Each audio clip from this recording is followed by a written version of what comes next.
If you're familiar with chain piecing, then you may have also heard of webbing. Webbing is a technique used to put blocks and quilt tops together in order to keep all the units or blocks in the right order as you piece the whole thing.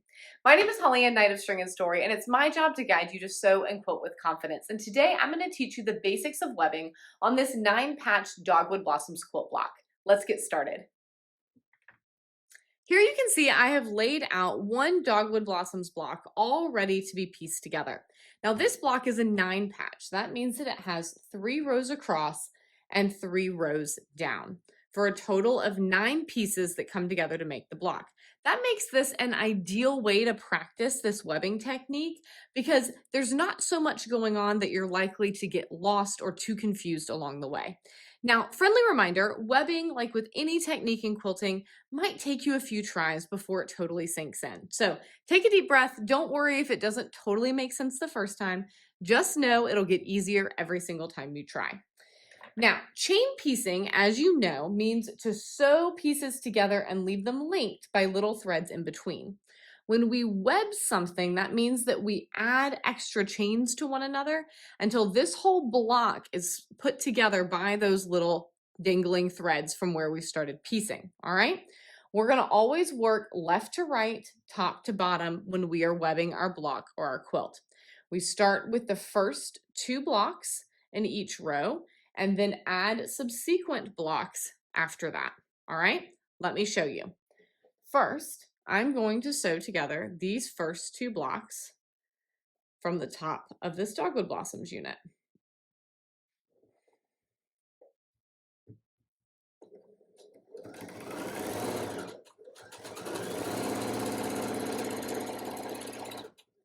If you have previously put blocks together by sewing all the rows and then sewing the rows to each other, you might be tempted to cut your thread right now and add this 3rd unit, but we're gonna wait to do that. Instead, we're gonna take the next row's first 2 blocks and piece them together. I'm actually gonna drop a pin in this one in an attempt to save those nice little points.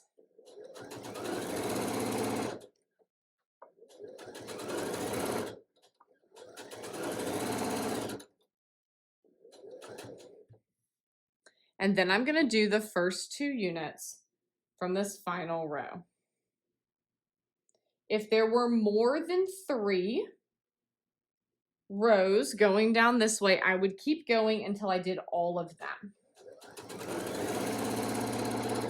So let's say I was piecing together a whole quilt and it was 5 blocks by 6 blocks. I would do the first 2 blocks from all 6 rows in a chain just like this, okay?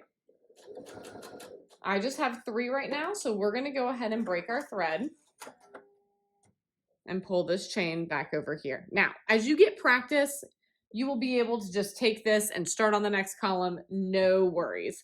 But as we are learning, it is always a good idea to bring your chain back over to where you laid out your block and open it up so you can make sure that everything is in the right order, okay? So see, when I open this up, I can see that the first 2/3 of that block looks exactly how I want it to look. Now, I'm gonna add this final block to my chains. I'm gonna pick this whole piece up and the next unit, and I'm gonna add it to that top row.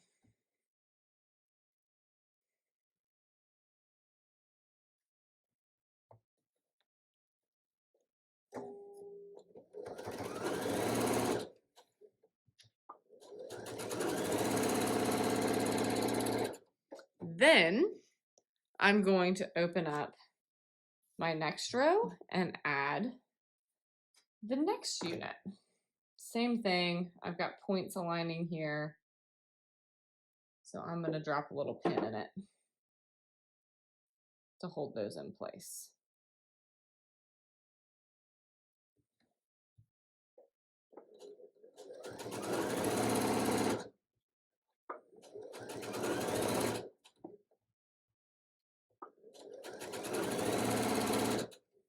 And then I will add the final unit to the final row. Again, if I had more than 3 rows, I would just continue on just like this until I've added the third unit or the third block to every row. And then I can cut my thread. When I open this up, you can now see that all 3 rows of my quilt block are sewn together, but they're connected by those handy dandy little threads.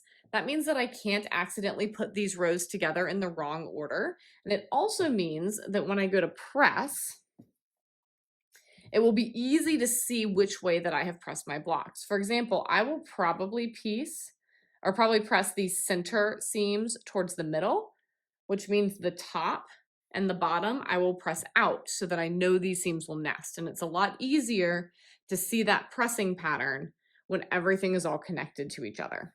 This would also be true if I was doing this for a whole quilt. I would keep going till the entire quilt top was webbed together like this. So if I had a 4th row, I would add the next blocker unit over here on the right-hand side and all the way down until the whole thing is webbed together. I'm gonna go press and then I'll be right back to show you how to put these rows together. All right, as you can see, I went and pressed my seams in each of those rows and I made sure that they are going opposite directions so they're gonna nest as we start sewing them together. Now, flipping my block over here, I'm gonna sew row 1 to row 2 and then those 2 to this 3rd row. I'll start by taking row 1 and simply flipping it over on top of row 2 here.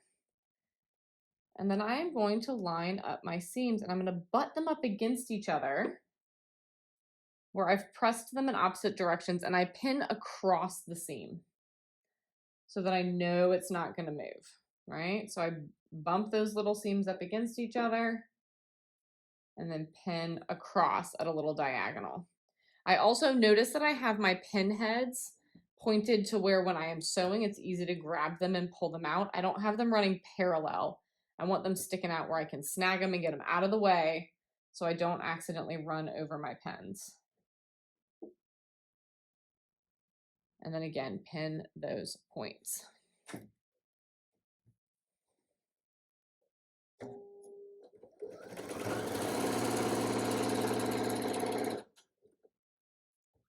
Pull that pin out well in advance, but I'll keep my finger on the seam to hold it together. Same thing here. Notice that when I'm sewing, I'm really just guiding the fabric. I'm not pushing or pulling it. I'm not pulling from behind. I'm not pushing hard from the front. I'm really letting my feed dogs do their job. And I'm just keeping everything lined up.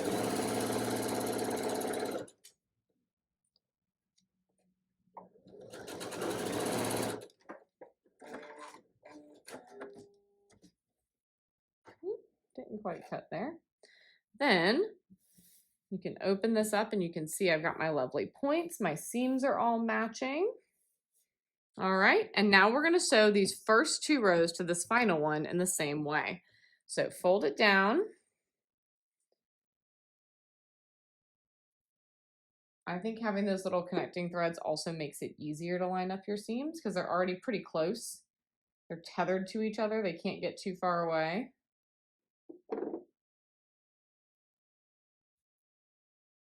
Line that up.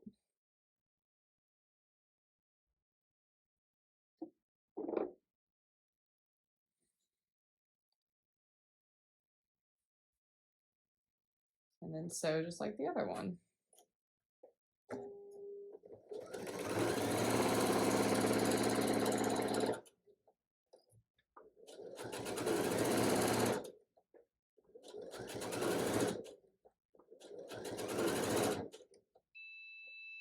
Yes, yes, yes. My bobbin is low, so it's gonna fuss at us.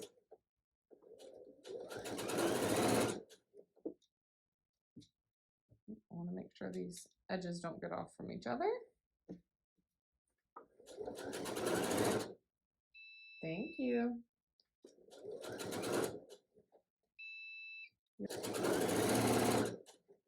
Nope, unsuccessful. Almost there.